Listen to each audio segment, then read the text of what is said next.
सो हे class, कैसे हो आप लोग? आई होप कि आप लोग बहुत अच्छे हैं, क्योंकि मैं वैसे बेसिकली आज का क्लास स्टार्ट करेंगे। आज का क्लास होगा जंतुओं के पोषक पदार्थ। ठीक है, जंतुओं के पोषक पदार्थ में है सबसे पहला है पदार्थ और संबंधित तथ्य। ठीक है, इसमें आता है कार्बोहाइड्रेट्स में। तो कार्बोहाइड्रेट की प्रकृति सब कैसी होती है उसके बारे में जानेंगे। सबसे पहला है कार्बोहाइड्रेट, इसकी प्रकृति नेचर कैसी होती है।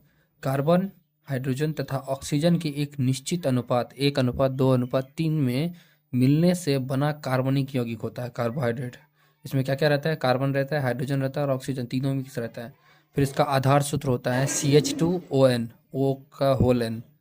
प्रमुख स्रोत चावल। ये कार्बोहाइड्रेट कहाँ से आएगा? तो प्रमुख सोर्स क्या है? मेन सोर्स चावल, गेहूँ, बाजरा, मक्का, शक्कर, गुड़, शहद, सूखे फल, दूध, अंजीर, पके केले, चुकंदर, आलू, शकरकंद तथा गन्ना। 1 ग्राम कार्बोहाइड्रेट से प्राप्त ऊर्जा लगभग 17 किलो जूल। रासायनिक संरचना के आधार पर प्रकार: मोनोसेकेराइड्स, डाइसेकेराइड्स व पॉलीसेकेराइड्स। ठीक है, उसके आगे चलते हैं।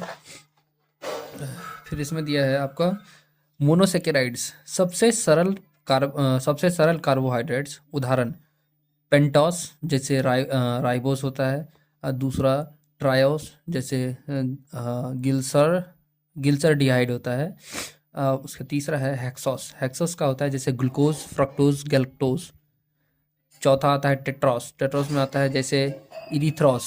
ठीक है, उसके बाद आता है डाइसेक्राइड्स, डाइसेक्राइड्स कैसा होता है? मोनोसेक्राइड्स के दो अणुओं के संयोजन से निर्मित कार्बोहाइड्रेट्स। उदाहरण glucose plus glucose is equal to maltose, glucose plus fructose is equal to sucrose, glucose plus galactose lactose. अब आते हैं हम पॉलीसेक्राइड्स से। पॉलीसेक्राइड्स का होता है मोनोसेक्राइड्स के कई अणुओं के मिलने से बनी लंबी श्रृंखला वाले अघुलनशील कार्बोहाइड्रेट्स।